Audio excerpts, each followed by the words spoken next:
Hello friends, welcome to study side effect channel को subscribe कर लो फॉर मोर वीडियोस। ये वीडियो है परसेंटेज पार्ट 3, तो 1 2 ज़रूर देखना। एंड अगर आप टेस्टनेट का प्रिपरेशन कर रहे हो तो कंप्लीट पीडीएफ भी एनरोल कर लेना। Only 399 rupees. इसमें current affairs, English, reasoning, mathematics, GK मिलेंगे। और पीडीएफ लेने के लिए studysideffect@gmail.com में मेल कर सकते हो। तो first question of part 3 percentage. In what ratio must 25% hydrochloric acid be mixed with 60% hydrochloric acid to get the mixture of 40% of hydrochloric acid? जहाँ पे भी ये मिक्स्ड और ये 40% निकालना है, ये क्वेश्चन बनता है आपका मिक्सर एंड एलिगेशन मेथड से। ठीक है, बहुत इजी मेथड है। आपको क्या करना है, टू गेट द मिक्सचर कितना 40% ऑफ हाइड्रोक्लोरिक का मिक्सचर चाहिए। आप 40% ऐसा बीच में लिख देना। ठीक है, 60% mixed with and 25% with mixed, क्योंकि हमें 40% हाइड्रोक्लोरिक एसिड चाहिए, तो बीच में हम ऐसे लिख देते हैं। ठीक है,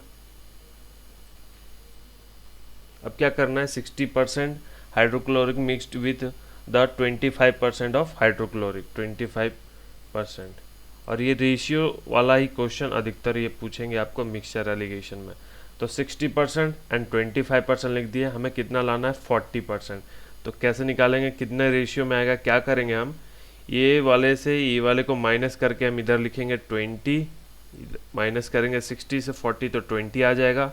और कभी भी नेगेटिव में नहीं आएगा, जैसे कि 25 से 40 माइनस करोगे तो नेगेटिव में नहीं लिखोगे। तो 25 से 40 माइनस करेंगे तो ये हो जाएगा 15।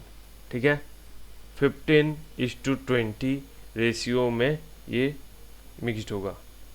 ठीक है, और ये आंसर फाइनल आंसर नहीं है, क्योंकि हमें इसे शॉर्ट जितना कर सके रेशियो को वही आंसर होगा। तो ये हो जाएगा 5×3 = 15 एंड 5×4 = 20। 3:4 रेशियो में मिक्सड होगा, तो 40% हमें हाइड्रोक्लोरिक एसिड मिल जाएगा। तो आंसर हो जाएगा ऑप्शन नंबर 3। ठीक है, मिक्सचर एलिगेशन का क्वेश्चन ऐसे ही सॉल्व होता है। नेक्स्ट क्वेश्चन चलेंगे। In an examination 65% of these students passed in mathematics, 48% passed in physics, and 30% passed in both. How much percent of students failed in both the subject? तो सबसे पहले हमें individually निकालना पड़ेगा। इन एग्जामिनेशन देखो यहाँ पे क्या लिखा गया है, 60% of the student 65% of the student passed in mathematics and 48% passed in physics and 30% passed in both। जो ये 30% है इन दोनों में इंक्लूडेड है। ठीक है, क्योंकि हमें 30% माइनस करेंगे तब जाके हमें इंडिविजुअली पता चलेगा कि मैथमेटिक्स में कितने स्टूडेंट पास हुए हैं एंड आपके फिजिक्स में कितने स्टूडेंट पास हुए हैं। तो 65% जैसा कि लिख दिया गया, उसमें से -30 करेंगे तब जाके हमारा मैथमेटिक्स का इंडिविजुअली निकल के आ जाएगा। तो ये क्या आएगा आपका, ये आएगा 535 एंड नेक्स्ट 48 का 18। ये क्या है, ये है only in math not both.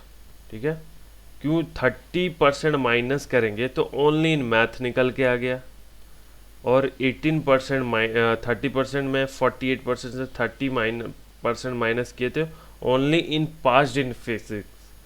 And next क्या है, जो ऐसे भी स्टूडेंट है जो दोनों में ही पास हुए हैं, दोनों में ही, वो स्टूडेंट कितने हैं, वो स्टूडेंट 30% है। तो टोटल ये हमारा पास्ट स्टूडेंट का परसेंटेज निकल के आ गया। ठीक है, एग्जामिनेशन आपको पता ही 100% में ही होगा, तो आपको बताना है यहाँ पे स्टूडेंट कितने फेल हुए हैं। तो जैसा कि अब 100% स्टूडेंट ने एग्जामिनेशन दिया, ठीक है, जिसमें से 35% passed in only mathematics minus 18% only passed in physics and 30 student जो ऐसे हैं वो दोनों में ही पास हुए हैं, ठीक है, फिजिक्स में भी पास हुए हैं एंड आपका मैथमेटिक्स में पास हुए हैं। तो 100 में से इन तीनों को माइनस कर देंगे तो टोटल फेल्ड परसेंटेज निकल के आ जाएगा इजीली। टोटल फेल परसेंटेज क्या हो जाएगा, ये 100 हुआ और ये टोटल आपका 83, टोटल हुआ 83। तो यहाँ पे 17% ऐसे स्टूडेंट है who failed in both the subject, दोनों में ही फेल हुए हैं। Option number 1 is A correct answer. इसे आपको समझ नहीं आ रहा तो मैं वेन डायग्राम से भी बता दे रहा हूँ।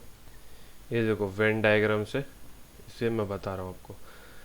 हमारे पास क्या था information in examination, 65% of the student passed in mathematics, 48% passed in physics and 30% passed in both, जो कि 30% पास्ड इन बोथ को ही माइनस करेंगे तब हमें इंडिविजुअली निकल के आ जाएगा कि only passed in mathematics, only passed in physics and only and both passed, जो कि पहले से दिया गया है। तो 65 में से 30 माइनस करके 35% ये फिजिक्स का, ये मैथमेटिक्स का है और 48% से 30 माइनस किए तो ये फिजिक्स का है एंड ये जो 30% जो था स्टूडेंट ये दोनों में ही पास हुए हैं। तो इन तीनों को हम 100 से माइनस करके फेल परसेंटेज निकाल लिए, जो कि बोथ फेल्ड में आता है, तो वो आंसर आ गया 17%। ठीक है, नेक्स्ट क्वेश्चन चलेंगे। In examination, there were 640 boys and 360 girls. एक एग्जामिनेशन हो रहा है जिसमें 640 बॉयज़ हैं, 360 गर्ल्स हैं। ठीक है, 60% of the boys and 80% of the girls we are successful, मतलब कि 60% बॉयज़ जो है वो पास हुए हैं and 80% of the girl we are passed. समझ लो the percentage of failure student, जो कितने परसेंट फेल हुए हैं उसको आपको बताना है। ठीक है, ये नॉर्मल सा कैलकुलेशन है। पहले तो हमें जानना है कि टोटल स्टूडेंट कितने हैं एग्जामिनेशन में, तो 640 एंड 360 ये बॉयज़ हैं, बी फॉर बॉयज़, ये गर्ल्स हैं, तो ये हो जाएगा 0, ये हो जाएगा 0, ये होगा 1000।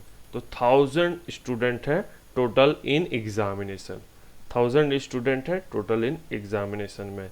अब आ जाते हैं परसेंटेज के बारे में। तो 640 जो बॉयज़ हैं उसमें कितने पास्ड हुए हैं,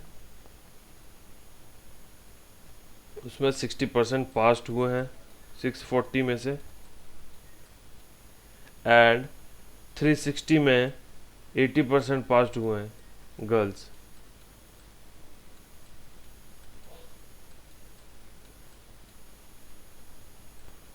तो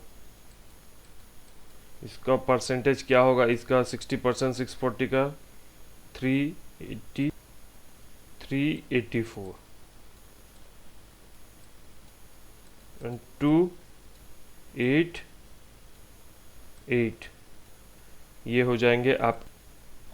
ये हो गया जो स्टूडेंट पास किए हैं बॉयज़, 384 बॉयज़ पास किए हैं 640 बॉयज़ में से, एंड 360 गर्ल्स से 288 गर्ल्स पास्ड हुए हैं, एंड टोटल सम कितना हो जाएगा इन दोनों का पास्ड का, तो टोटल पास्ड हुए 672, टोटल पास्ड 672 कितने से 1000। तो 672 पास्ड हुए हैं तो फेल कितने हुए 8, 2, 3, तो 328 स्टूडेंट है जो फेल हुए हैं 1000 स्टूडेंट में से। ये इंक्लूडेड है बॉयज़ एंड गर्ल्स। तो अब हमें बताना है फेलियर परसेंटेज। तो फेलियर कितने हुए 328 कितने में से 1000 से, और 1000 से 328 फेल हुए, इनटू परसेंटेज निकालना तो इनटू 100 कर देंगे।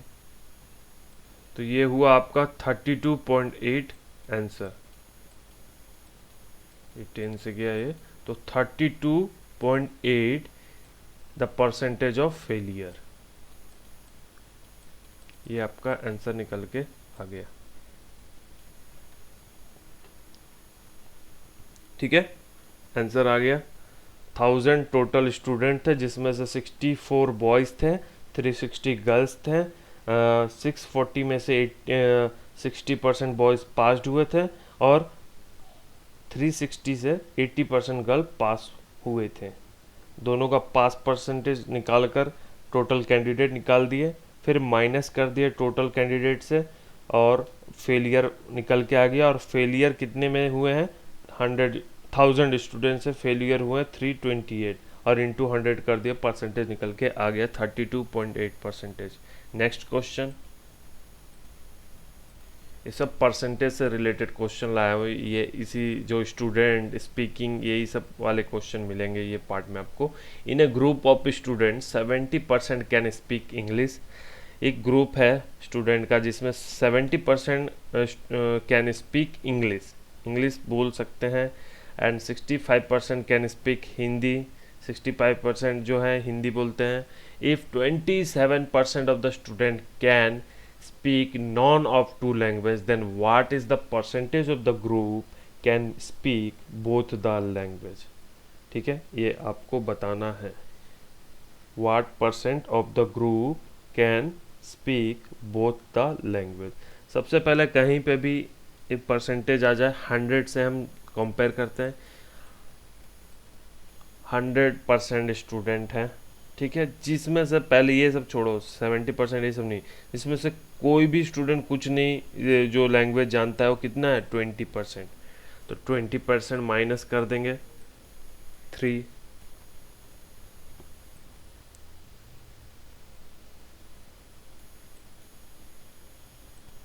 अब इससे हमारा कंपेयर होगा, क्योंकि यहाँ पे दिया गया है, यहाँ पे 70% दिया गया इंग्लिश, एंड 65% दिया गया है हिंदी को, and 27% of the student can speak none of the two language, then what percent of the group can speak both language? अब 100 से 27 माइनस क्यों किए? क्योंकि ये वैसे स्टूडेंट जो कोई भी लैंग्वेज नहीं जानते बोलना, ठीक है, दोनों में से, और यही इम्पोर्टेंट है इस क्वेश्चन का। पहले यही देखना पड़ता है, बाकी सारे इन्फॉर्मेशन को बाद में देखना पड़ता है। अब ये 73 जो % स्टूडेंट है, ये या तो इंग्लिश बोलते हैं, या तो हिंदी बोलते हैं, या तो ये दोनों ही लैंग्वेज बोलते हैं। ठीक है, ऐसा मान के चलना पड़ेगा, क्योंकि जैसा इन्फॉर्मेशन दिया गया। अब देखो, अब हम 70% प्लस 65% दिया गया है लैंग्वेज को, इंग्लिश एंड हिंदी को। अब इन दोनों को परसेंटेज को अगर हम ऐड कर देते हैं, इंग्लिश एंड हिंदी को, और ये 73 जो परसेंटेज है इन दोनों में से माइनस कर देंगे, तो क्या हमारा आंसर निकल के आ जाएगा? जो student can speak both language. बस यही आपका आंसर है, यही सॉल्यूशन है। बस क्वेश्चन सॉल्व हो गया आपका। 70% आपका इंग्लिश स्पीकिंग, 65% आपका हिंदी स्पीकिंग, ठीक है, और ये 5, और ये हो जाएगा आपका 13। 135% टोटल स्टूडेंट का जो इंग्लिश हिंदी को ऐड कर देंगे, और 27% तो पहले किसी को आता ही नहीं था बोलना, जिसमें से 73% या तो ये हिंदी बोल सकते, या तो ये इंग्लिश बोल सकते, या दोनों बोल सकते। इन दोनों को माइनस कर दो तो हमारा बोथ लैंग्वेज कैन स्पीक वाला आंसर निकल के आ जाएगा। ये आ जाएगा 2, और ये आ जाएगा 6। 62% of the group can speak both the language, answer आ गया आपका। ठीक है, तो ये क्वेश्चन सॉल्व हो गया है। तो ओके फ्रेंड्स, थैंक यू। इसी तरह मैं आपके लिए और भी इम्पोर्टेंट वीडियो लाते रहूँगा। Thank you for watching this video.